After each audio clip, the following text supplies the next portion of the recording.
Welcome back, and still with Eid al-Adha related news, thousands of Egyptians performed the Eid al-Adha prayer at mosques across the governorates while security and precautionary measures were tightened around the country. Prayers were not allowed inside mosques, vicinity without facial masks and prayer mats, while social distancing was also applied amongst them. By the end of the prayers, floods of balloons were untied, and rained mosques vicinity in a show of celebration of the feast. Some mosques distributed presents and candy to the children, while some prayers took pictures of themselves and their families and their friends to celebrate Eid al-Adha. Now we're delighted to be joined over the telephone by our guest, Dr. Ismail Hamid, Professor of Islamic History. Dr. Ismail, a very good afternoon to you, sir. Good afternoon. Thank you very much for joining us, Doctor, and happy Eid to you and your family. Thank you so much, and happy feast for all of you and all Muslims and the whole world. Thank you, Doctor. Doctor, let me start by asking you, could you tell us a bit about how Eid al-Adha celebrations, have developed throughout history? We have very specific traditions and cultures that we practice over the years and throughout history, really, in Egypt and most Arab nations. Yeah, sure. That is a very special day for the whole Muslims in all over the world, and the feast. And as you know that in Islam we have two feasts, and both of them, the difference, we have 70 days. First one, that is the feast of Iftar, and that was followed by a big worship, one of the pillars of Islam, fasting, and also Eid al-Adha, or the Feast of Sacrifice, followed by also another worship and another pillar of Islam, that is for the pilgrimage. The story of Eid al-Adha, that was related to the time of Prophet Abraham and his son Ismail, and both of them, they lived during the 20th century BC. So the story of Eid al-Adha that started nearly 4,000 years ago for the events itself or themselves. Yes. So you know that it has lots of meanings in the Islamic religion and the Islamic belief for the obedience and the full obedience of Allah and of God. Even that when Allah ordered and commanded us to make a very hard things like to slaughter or to sacrifice our sons and so on. Also the obedience of Abraham for the sake of Allah, and Ismail, who obeyed the order of his father to be slaughtered and to be sacrificed, and he did not say no, but he said yes. Also the beginning of the feast, as we said, that related to the time of Abraham, but across the time during the Islamic history, surely that the celebration, as we know in Egypt as an example, when we look to another country, in a Muslim country, we have lots of similarities. But on the same time, also, we have some differences between an area to another one. That is according to the environment, so the traditions, and the lots of things that is related to the al-a'raf, al-urf, as we know that between the countries. So some countries that they are in complete desert, like in Egypt and Saudi Arabia, and the countries in desert. Also countries that they are on the green areas, like Muslim countries on the southeast of Asia and on Africa also. Some of differences also it could be seen on that, but most of the cults, most of the traditions, they are similar from country to another. Yes, yes. Right. Doctor, let me ask you, Eid al-Adha is very unique in that it carries many messages and lessons to be learned by all believers. The most important values that we take from the celebrations of Eid al-Adha. Could you tell us a bit more about that, sir? First value, surely that the obedience of the order and the command of Allah. So something very important for that. When you obey Allah for something, so it will be very good of you, even that from the first sight, that is so hard to do. That is for Abraham, when he was commanded, when he was ordered to slaughter his son, and he was his elder and his first son, and he got him when he was like 90 years, so something very hard for him.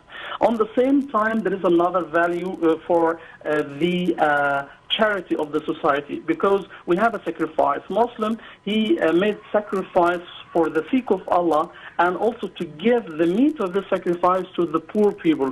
So that's very important also for the help, and to help the poor people that they need, and to be happy on that time. So for that, the charity, for the solidarity of the society between the rich people and the poor people. On the same time, for feast, for any feast, that is to be happy. Very important to be happy on that time. And for that, in Islam, is not allowed to go to the graves or to the tombs. That is the only time that is not allowed to go there, because one of the greatest value of the feast is that is to be happy and to have that kind and that feeling of the joyness. Also for the solidarity between the families, because at that time people they ask for each other, and also we look for also to visit our families, our parents, our brothers, our sisters. So that is very important for the society during that time. So we have lots of values and the great lessons that we can get from Eid al-Adha.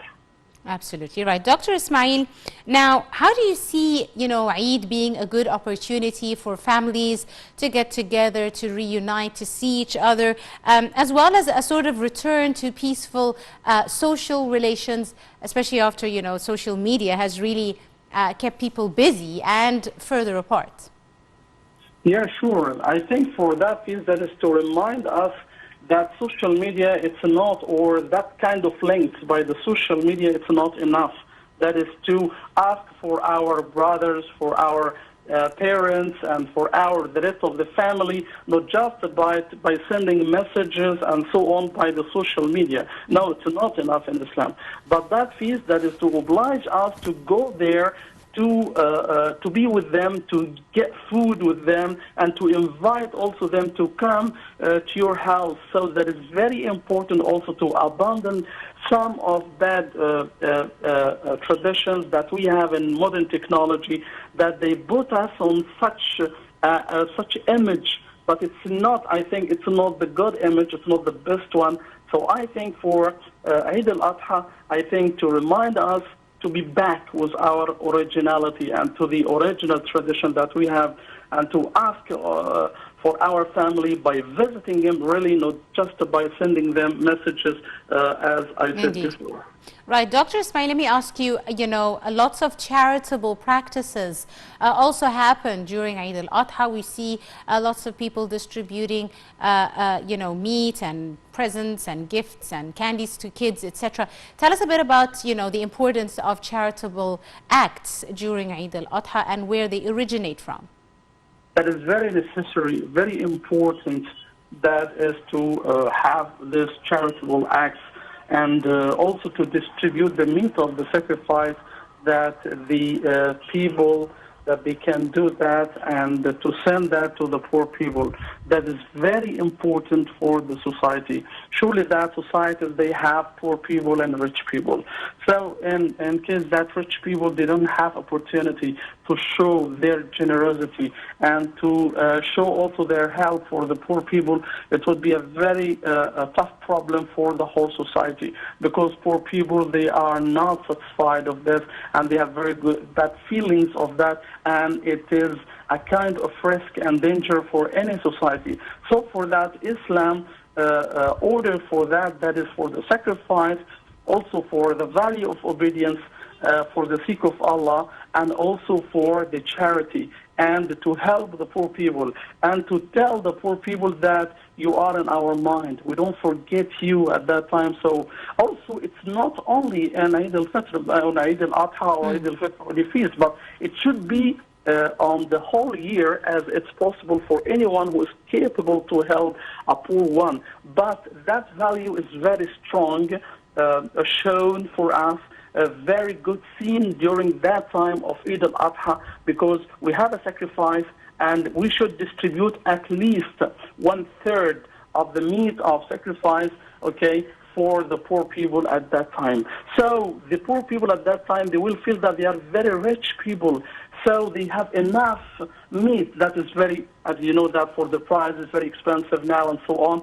So when they have lots of meat at that time and they have reserve for them at least for 2 or 3 months, after that they can eat the meat also. That is a very good, important sign and value for the society in Eid al-Adha. Yes, absolutely. I'd like to thank you very, very much, Dr. Ismail Hamid, Professor in Islamic History.